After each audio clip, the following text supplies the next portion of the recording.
There are hundreds of small islands in the freely associated states of Palau, Marshall Islands, and the Federated States of Micronesia.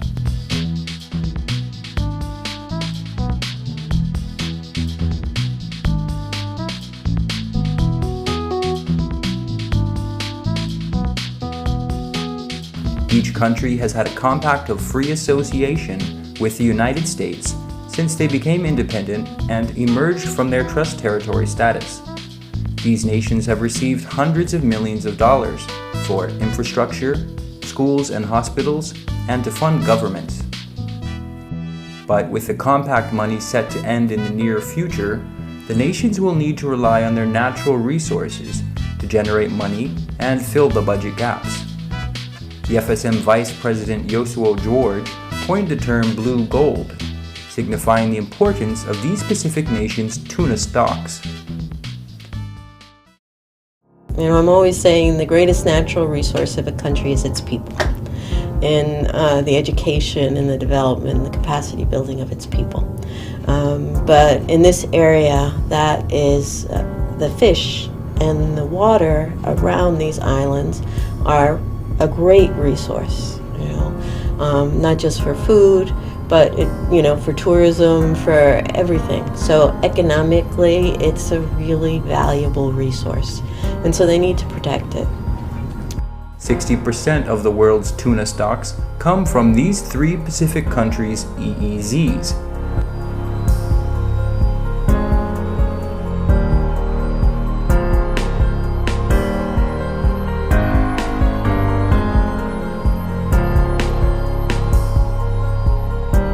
This makes their waters rich for fishing and is an essential source of revenue. That revenue must be protected and the fish preserved and monitored. This is the last great ocean of fish stocks in the world. We have seen fish stocks collapse in the Atlantic, around Iceland, in the South Pacific along the Chilean coast. This is the last great fishery of tuna. It's in both the interests of the fishing countries and the countries whose waters the fish are in to protect them so that they may continue to multiply and be an ongoing resource. This is something which is important for global food security. So many of the world's people rely on fish protein to survive, and it would be very easy to fish them all out now for quick profit, but then how do you get them back again? And we have to be very careful, because it's not as simple as putting two fish together and hoping that they will mate. They will not spawn unless they gather in very, very large numbers. And so if the numbers are reduced below a certain level, even though they're there, they will not spawn, and that will form a disaster. It will be the end of the fishery. So for the countries concerned that draw their revenue, and for the countries that rely on fish for protein, it is absolutely essential that the fishing countries and the fishing nations, the nations that have the fish, work together cooperatively to make sure that there is no chance of the fish stocks reducing below that critical level. The value of the resource to us now is just a fraction of what it can possibly be. But it is still very significant, and it contributes a great deal to our ability to provide for constitutionally mandated services, so health and education especially. The enforcement is a challenge, but it does give us an opportunity to see what can be done down the road to enhance the value. Many organizations must work together to manage and conserve fish stocks.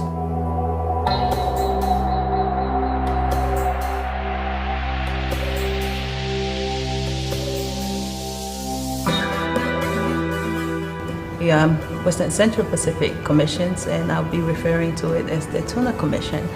It's an international body comprising of something like 40 countries, all coming together with shared interests, and its main objective is to try and conserve effectively the management and conservation of island microchip fish stocks. Our job is basically looking at the compliance side of things and enforcement, and how our member countries are implementing the obligations arising out of the Commission and the Convention and decisions that the Commission has made. The Pacific Island Forum Fisheries Agency is comprised of 17 member governments. These are the Pacific Island countries, as well as Australia and New Zealand and Tokelau. So there's 17 altogether. It was established back in 1978 with a view of facilitating coordination between the governments for the management of their tuna fisheries resources in order to both promote their conservation as well as their development. Well, our principal role is to assist our member countries to enforce their own fisheries management laws and regulations and their development priorities. Currently what PNA is doing is, it is actually implementing those ideas about management, but in such a way that when we manage this thing, we also actually benefiting economically. Yeah. So instead of saying you can't do that, we actually charge the fees higher, so that it becomes a disincentive to those people doing it, but it becomes an economic benefit to the parties. So that's the way we try to do this thing. And then also to make sure that the rules we are putting actually protects our resource. In a long term, that resource must be there, so that the benefit we get through this resource will always be there, provided we look after this resource.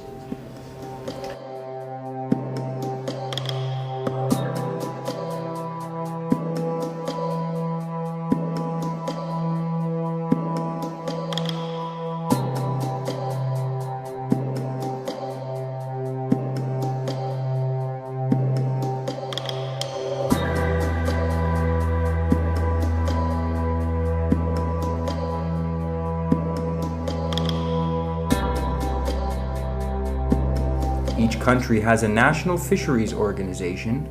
These organizations monitor how much fish licensed fishing boats are catching each year. In the Marshall Islands, MIMRA, or the Marshall Islands Marine Resource Authority, is responsible for fisheries management. In the FSM, NORMA, or the National Oceanic Resource Management Authority, does this work. And in the Republic of Palau, this duty is overseen by the Ministry of Natural Resources, Environment and Tourism. These are the 5 species of tuna that fishing vessels are trying to catch.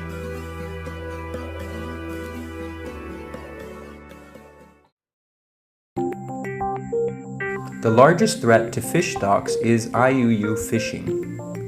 But what is IUU fishing?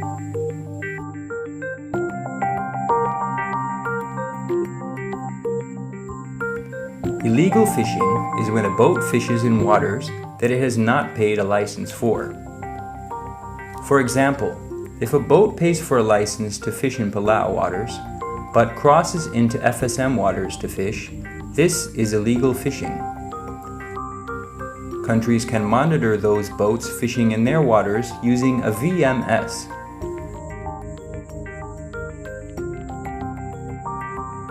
They are able to see every boat that has an active transponder.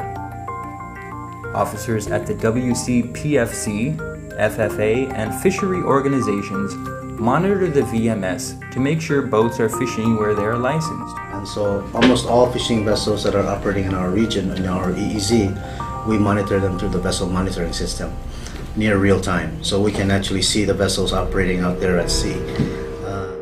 It is illegal for a boat to turn off their transponder and go dark. And if maritime police catch a boat going dark, they can be fined and banned from fishing in their EEZ.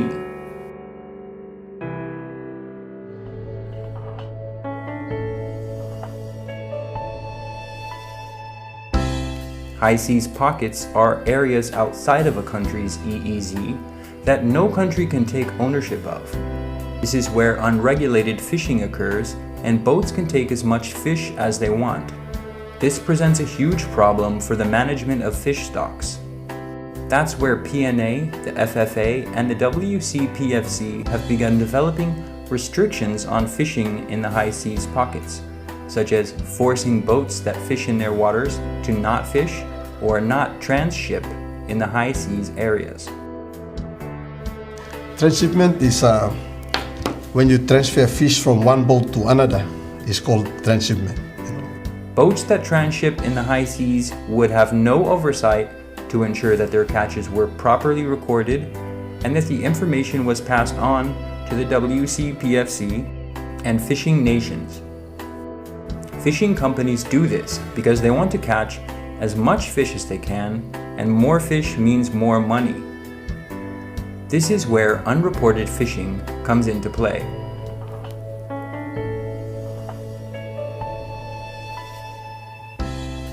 When a vessel doesn't properly report their fish catches, it affects conservation measures.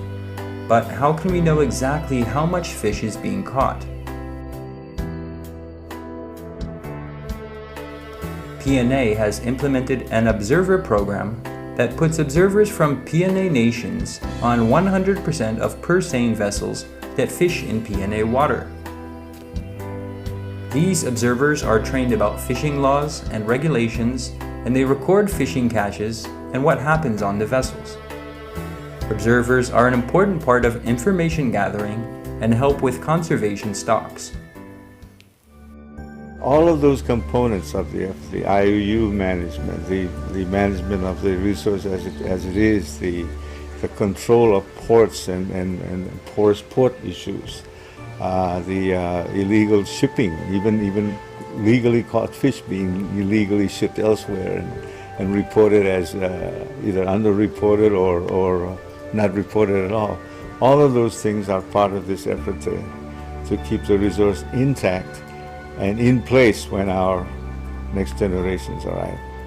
And I think that is the most rewarding part of it, that we are able to do something about it now, share that information with our colleagues from our neighbors, neighboring countries, and share what the challenges are that may be over the horizon for us to look at. The FFA recently reported that more than 95% of IUU fishing in the Pacific comes from licensed fishing vessels that underreport their catches.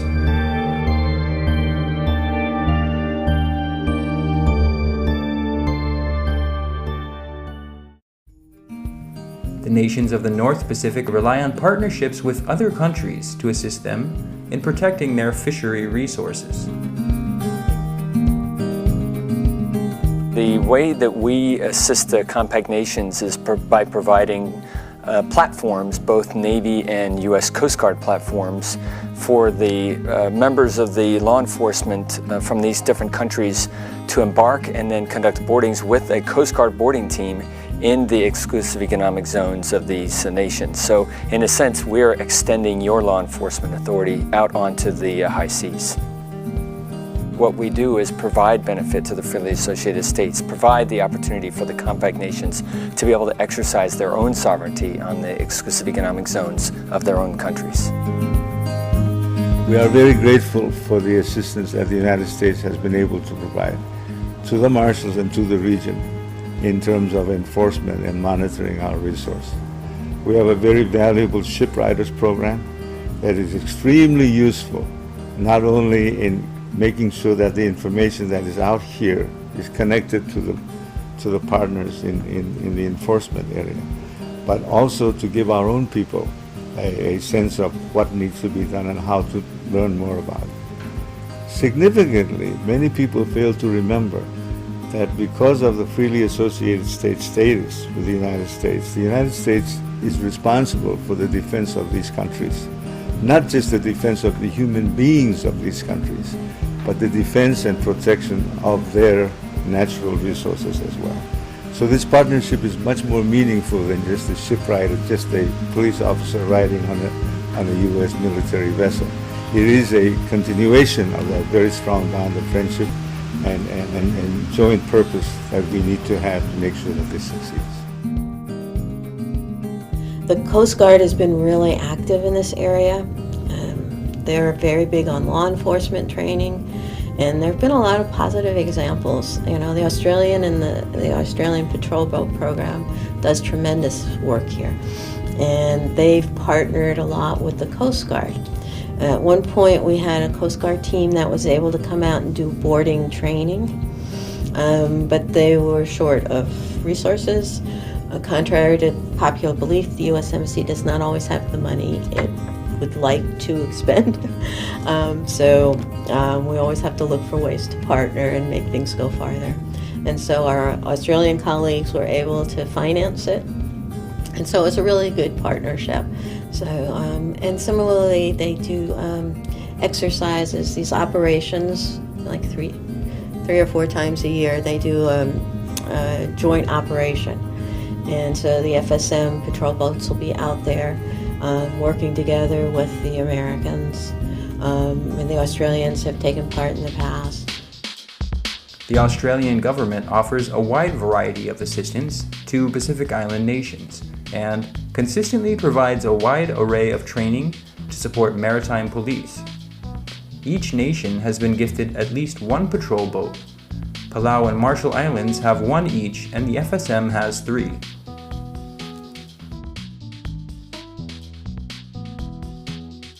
The patrol boats are the major platform to allow countries to secure their own borders and their resources. There are some other things that we provide as well to allow FSM with these boats to contribute to regional exercises, maritime surveillance operations, which are run by the Forum Fisheries Agency. It's a wonderful piece of cooperation between the staff of the Australian Navy and the Police Maritime Wing. They get on very well, they understand each other well, and there's another element of training which demonstrates the cooperative nature of what we're doing. Certainly it's in Australia's interests, it's in the national interest of FSM and the other countries that have boats, but also in regional terms it's very much in the interests of the United States. And we work very closely with the US Coast Guard in providing training for the crews of these particular boats. And one of the Australian advisors once said, you know, a measure of the success of the patrol boat program is not how many people you catch doing something wrong, but what the level of compliance is. You know, so the goal is to make people follow the rules. And, you know, and if they can follow the whole process through and people comply with the rules, then it's a way of sustaining what you have. In addition to the main partners of Australia and the United States, Japan plays a significant role in assisting the North Pacific nations to battle IUU fishing. The Sasakawa Peace Foundation has gifted the FSM and the Marshall Islands a fully equipped 15-meter or 45-foot patrol boat to patrol their coastal waters for IUU fishing. In addition to the boat, they received fuel for 10 years of normal operation, as well as a provision of required trainings and spare parts for the boat. Palau will receive a much larger assistance of a $37 million 42-meter long patrol boat, as well as the construction of a berthing and docking facility and an administrative and training building, fuel and maintenance costs, as well as hiring and training the crew for a certain period. New Zealand and France also join in these regional operations using military resources to assist in detecting IUU fishing that is happening in the North Pacific.